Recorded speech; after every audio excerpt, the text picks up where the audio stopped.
हरिओम। मैं सुरेखा वीरा ट्रेवलकर। मेरा अनुभव करीबन 2006 का है। उस समय हम लोग बापू की मतलब मैं 99 से बापू के पास में आती हूँ।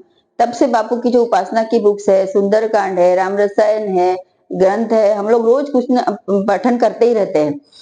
तो मेरे पास में जहां तक है, मैं सुंदरकांड, बापू का आनिक का, राम रक्षा का जो पुस्तक है, अपने उपासना पुस्तिका, ऐसा मेरे साथ में रहती थी। मैं जब ऑफिस जाती थी तो ट्रेन में किसी से बात नहीं करती थी, अपनी बुक पढ़ते रहती थी, अपना ही मनन करते रहती थी, साई चरित्र का मनन करते रहती थी। लेकिन मेरे साथ में ये सब बुक्स, एक मेरी लाल कलर की बैग रहती थी हमेशा। और एक दिन ऐसा हुआ कि मैं जब शाम को आ रही थी तो मार्केट में मैं सब्जी वगैरह लिया, तो दोनों दो बैग मेरे हाथ में हो गई, एक ऑफिस की बैग और एक बापू की बैग और एक मेरे सब्जी की बैग। और मैंने सोचा चलो रिक्शा करके जाती हूँ। उतने में मेरे बेटी का फोन आया कि मम्मी कहाँ पर है। मैंने बोला ठीक है, मैं अभी बस 5 मिनट में घर पहुंचती हूँ। तो बोले मैं चाय रखती हूँ। और जब मैं रिक्शा में बैठी तो उसी टाइम जब मैंने देखा तो मेरे हाथ से लाल बैग नीचे गिर चुकी थी। मैं 10 फुट ही गई होंगी और मैंने तुरंत रिक्शा वाले को बोला रुक जा।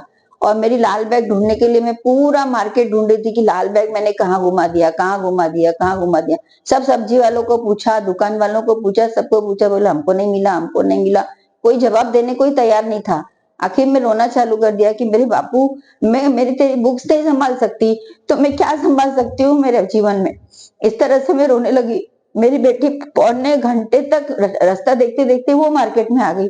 मम्मी क्या हुआ? मैंने बोला मैंने बापू की बुक्स घुमा दी। बोलते अरे ठीक है ना, घूम गई तो दूसरी ले लेना। मैं बोला नहीं, मुझे मेरी वही बुक्स चाहिए। शुरुआत से जो उपासना की बुक्स है वो सब वही है मेरे पास में, और ऐसे कैसे मैं घुमा दूंगी। मैं बहुत ही मतलब परेशान हो गई। फिर मैं घर चली गई। उसके बाद रोज मैं यही, दूसरे दिन गुरुवार था, जब गुरुवार को मैं बापू के प्रवचन में बैठी, वहां पर भी मैं रो रही थी। और मैंने बोला बापू अगले गुरुवार तक मेरा बैग मिलना चाहिए, बापू मेरा बैग मिलना चाहिए। इस तरह मैं बापू को प्रार्थना कर रही थी। और जब मैं दूसरे दिन से रोज रास्ता देखती थी कि उसमें मेरी वही है, उसमें मेरा टेलीफोन नंबर भी लिखा हुआ है, एक एनवलप था जिसमें मेरा टेलीफोन नंबर भी लिखा रहता था हमेशा उस बैग में। तो मैंने लगा किसी का तो फोन आएगा, किसी का तो फोन आएगा। इस तरह से मैं ऑफिस में भी रास्ता देखती थी, फोन बजेगा तो मैं सोचती थी। इस तरह पूरा वीक चला गया, लेकिन मेरा बैग मिला नहीं। बुधवार को अचानक मुझे फोन आया अपने बापू भक्त देसुलभा सावंत का, और मुझे बोलने लगी क्या सुरेखा, तू अपना बापू की बुक्स भी संभाल नहीं सकती, तो फिर क्या काम किए तू?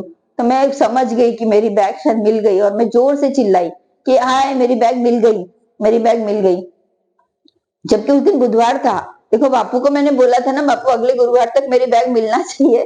और सच में जब मैंने बोला कैसे मिली, तो जो बैग मुझे मेरी गिरी थी उसी समय एक प्लास्टिक वाले की दुकान है, उसने तुरंत उठा के, उसको लगा इसमें कुछ पैसे वगैरह होंगे, उसने देखा कि उसमें बापू की वही है, बापू के सब बुक्स है। तो उसने वो बुक लेके नाला सोपारा गया, वो नाला सोपारा में रहता है। नाला सोपारा में उसके बाजू में कोई बापू भक्त रहता है, उसको दिखाया।